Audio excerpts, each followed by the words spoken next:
Hello one and all, it's your Dockstone, Chapter 176, Net Breaking Battle Plan. And I saw quite a few people complaining last week that Senku's escape was too easy, there was too much that Stanley and the rest of them could do to stop him, and I think we can all basically agree that after this chapter, everyone did basically everything that was physically possible to beat the other side. Some mistakes were made, obviously. I think Hyogo should realize much sooner that there was something a little hinky about Zeno offering to use himself as a human shield. But hey, we all make mistakes. Speaking of which, in my last video, I said that they built the bikes in a single night, but what Ryu actually said was it's going to take a couple of all-nighters, not an all-nighter. My bad, sorry about that. Oh, and also, a few weeks back, I had this whole crazy conspiracy theory that Luna's father was the King of the Moon, based off this color page we got. You know, she has a crown and all that. At no point during any of that rambling did I mention or even realize that Luna's name is Luna. Her name literally means moon. Yeah, that should be a very, very obvious sign that maybe her father has something to do with the secret base on the freaking moon. Anyway, yeah, so this chapter, we finally got a breakdown of who's on which bikes. We have Ukyo driving, which makes a certain amount of sense. Jen driving, which I guess makes sense. His in modern day, I don't really see him as a motorcycle guy, but that does make a certain level of sense. Carlos is driving, because of course he is. He's a professional driver. That's, you know, his job. And obviously he's guarding Miss Luna, and Max is behind him. Taiju is driving, which I still do not understand. It was made very, very clear that this man is not a good driver when he kept crashing into the trees.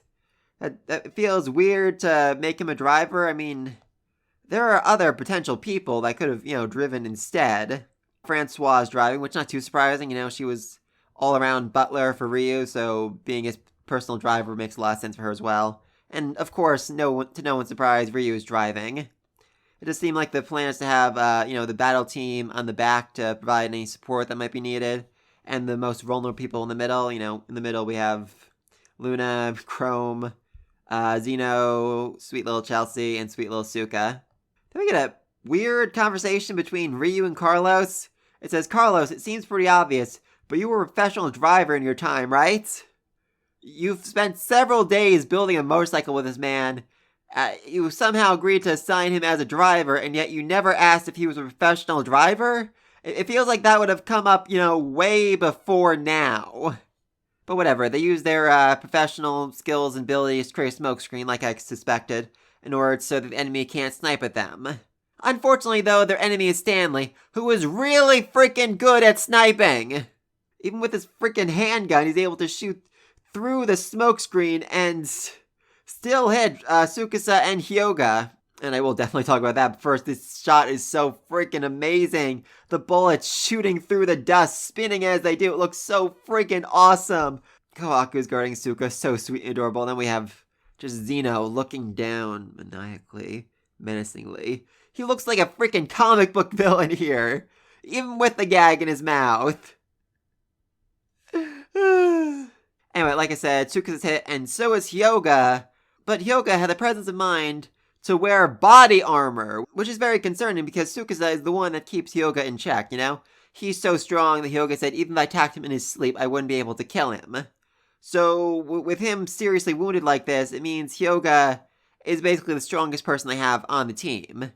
Yeah, they have Kohaku, but strength-wise, I'm still going to say Hyoga's stronger. I feel like he's in a different league than she is. So what exactly is his plan now that he's, you know, mostly uninjured while Tsukasa is fairly badly injured? I mean, yeah, he could betray the team, hand Zeno over to Stanley and the rest of them, but I just don't see that happening. I don't really feel like that would benefit him all that much, because then he'd just be living, you know, under Zeno and Stanley's reign, and he couldn't have as much freedom as he has really under Senku's reign. Anyway, then to nobody's surprise, Zeno starts blinking Morse code messages to Stanley, because of course he does. I do love the line, though. No matter what trouble he's in, Zeno will be sure to give us some kind of signal. That's the kind of man he is. I feel like that's a line that's been said about Senku in the past. Like, remember when Senku was shot by Stanley, and the last message he gave was Dr. Chrome, like, you know, basically passing the torch, telling Chrome he had to step up and do what had to be done. Just, you know, just like that. So in a lot of ways, they are very similar people. Oh, and we finally get confirmation. The fighter pilot's name is Charlotte. It is Charlotte. There's been a lot of debate about that. It's finally answered. She's Charlotte. All right. Anyway, then Mr. Radar and the other guy decide to take off in the plane so they can chase after Senku and start shooting at them. Which would be very, very bad. That is, assuming their plane can actually fly. And not gonna lie, when the plane started crashing, I was 100% convinced that somehow, some way, Jinro managed to save the day. He managed to find some means of sabotaging the airplane, and Senku knew he did it somehow. I wasn't sure, but that was just my theory. No, turns out Senku planned way ahead of time. After the plane crashed, and they somehow managed to detain Charlotte, I'm still very confused on how they did that. I mean, she had a gun at them, but here in this shot, she looks very annoyed, almost like she's tied up or something. I'm still hoping to get another explanation on that. Anyway, while they had her tied up, distracted, bound, whatever, Senku poured sugar water into the engine and basically caused it to stall and crash out of the freaking sky. Which I have to say, I am very surprised how survivable plane crashes are. I always assumed, if your plane crashed to the ground and exploded into a million pieces, you'd probably die. But nope, these guys look perfectly fine even after the plane crash. Good for them. I mean, I think it'd be a little too dark if, they died because of it. That would definitely tick off Stanley even more. That's the kind of thing Senku would do, but I still feel like sabotaging a plane like that, even if it was like 30, 40 feet off the ground, it's still gonna lead to some serious injuries. Anyway, so now Stanley is very, very annoyed, but I have to say he looks almost a little bit impressed here about everything Senku managed to do, how far he managed to plan things out. And, now they got away. Yay! And this was a really fun chapter. Every possible scenario, and quite a few I didn't think of, were used by Senku to manage to escape Stanley. And in no way does that diminish Stanley's, skills, his ability. He is still a terrifying human being, being able to snipe through the smokescreen, still being able to hit Tsukasa and Hyoga's arms like that. So, just really great chapter, really show that these two, doing their absolute best, just really what they're capable of. And was capable as well, because he managed to, blink a Morse code message. Which again, probably coordinates where they're going. I am curious if Senku expected that, if he realized that Zeno did it and it's somehow part of his plan. I mean, I can't really imagine why it would be, but I guess even if Stanley, does chase after them, he has to go either, I guess, through the Panama Canal, if it's open, seems unlikely, or all the way down across, up and around, South America. Either way, I feel like Senku has a head start of at least several weeks, if not months, before Stanley catches up to him. So, interesting. I'd be very curious to see what happens when they actually get to South America, when they, find the source of Petra Beam. I am still under the impression there's going to be some enemy they're going to have to face in South America, might be Dr. Chelsea, who is such a threat, who is such a danger to them that they're going to, need Stanley's team to come in and rescue them, to save the day.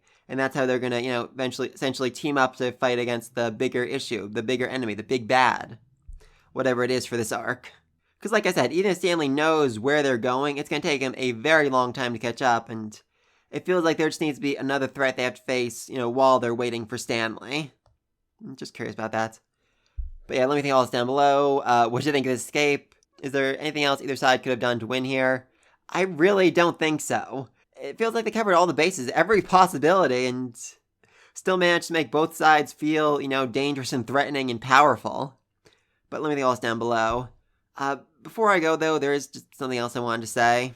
A few days ago, I lost a friend, a good friend, my best friend, or arguably my only friend. He was a great guy who was always there for me. When I graduated college, he drove 3 hours to the crack of dawn and then sat in the sun for another 5 hours, even though he was completely hungover, just to be there to see me get my diploma. And, last couple weeks with life and school and everything else, I've been so busy, I wish I'd reached out to him more. So if there's somebody in your life, friend, relative, loved one, somebody you just haven't heard from in a while, shoot them a text, give them a call. I'm sure in this absolutely crazy year we could all use it. Anyway, until next time, peace!